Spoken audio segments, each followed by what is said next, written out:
Apple Intelligence is attempting to apply this on device. In terms of how successful they are, no one knows until they release it. And they were supposed to release it this fall. They've pushed it back to January. But what I think is interesting is there's a company that is out of Argentina that just moved to California, and they build semantic AI brains for Fortune 500 companies that allows them to spin up enterprise level software.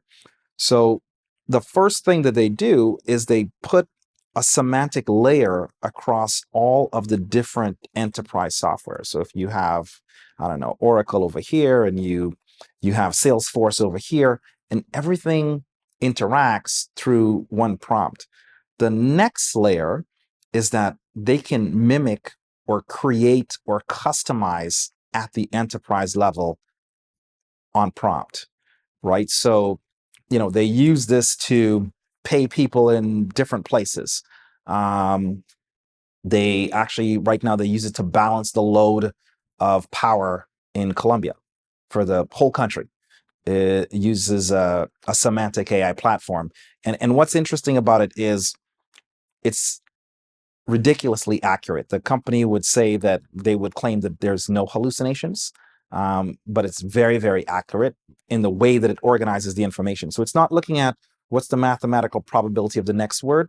It's looking at all the different relationships with all the different words in a bunch of different knowledge graphs as you think about just a body of information itself, which is, it's wild. And so I think that's going to be very exciting because it's a lot more usable in terms of I need something from my particular space.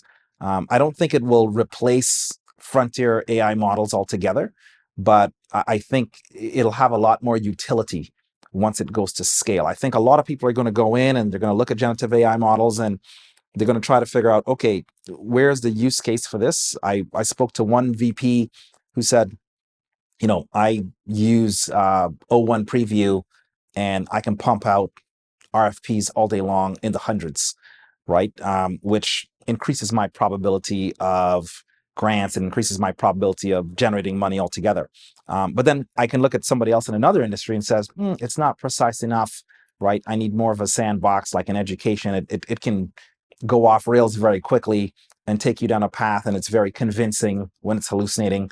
And so that's kind of a challenge. But I see semantic AI being a really good fit and having the frontier generative AI models as an access. So when I talked about being a CEO and hiring 5 brilliant PhDs, it's really looking at where do they fit and for what, right? So for example, today, I probably use Perplexity AI way more than I use Google. So I'll touch on Google a little bit, but Perplexity is my go-to for search. Then I'm going to use O1 Preview. I'm going to use 4.0. But then I also have this opportunity where I'm super excited about on-device semantic AI. So I'm probably going to use the whole gamut of these tools. Which one I use more is going to be specifically interesting. And then the other piece of that is AI agents themselves being able to act, right? I have a friend of mine that built a series of AI agents that's literally generating thousands of dollars for her clients at once. And she's a teacher.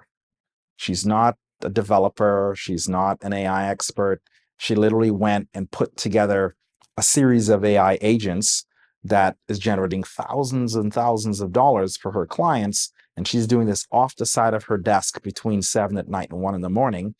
And that's really, really exciting that all of a sudden she has now entered into this space that, maybe a developer might not have seen coming, right? So I think there's lots of opportunities there. And I think inevitably we're moving towards a place where there's more cognitive surplus, and the leadership challenge of our time is going to be to create proper strategies to manage and harness that cognitive surplus in a way that's beneficial to the overall, right? So social media companies, for example, they consume attention. They basically have a strategy for a cognitive surplus, right? Which is doom scrolling. They commoditize it and they sell it. So we were caught flat-footed with Meta and Facebook and the like. We have an opportunity now to say, okay, let's look at this again. What would we do with that cognitive surplus, right? Like I've had many conversations where, educators have said that kids are addicted to their phones. And I said, the kids are not addicted to phones. The kids are addicted to very specific algorithms and very specific applications. If I took off all the social media apps on a phone and I just had ChatGPT, I'm not going to have kids on their phone for hours and hours and hours scrolling through, because the algorithmic nudging is not there. The variable interval scheduling is not there. So all of that classical conditioning to consume attention doesn't exist in that application. So it's not the phone, it's the application. So if we become more intentional, how much more productivity could we get for ourselves and for everybody else? And if we do that, then the value of our human experience should get better. Do you have a plan for your surplus? Yeah. So, I mean, the one thing that I specifically do is I become very intentional about how I engage with social media. So I only engage social media for work. Everything else is on mute. So nothing comes to me that I don't want to. Then I become very intentional about how I view videos on YouTube. I clear my history at the end of every night. So that way that when I'm searching, there's a blank slate in front of me. And then I do what's called a 1 hour rule. And that 1 hour rule is I spend an hour a day learning something. So whether it's reading, whether it's writing, whether it's reflecting, whether it's going through different mental models, and I do that just as a matter of exercise.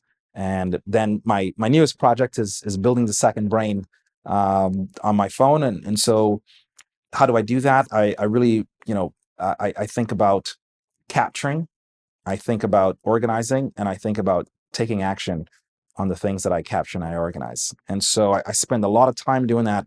And part of it is not necessarily just for me, it's because I have children. And so I know that my son and daughter are watching. So I like to make sure that, if they come to ask me or they look over my shoulder to see what I'm doing, they can see that I do have a plan for all of the extra time.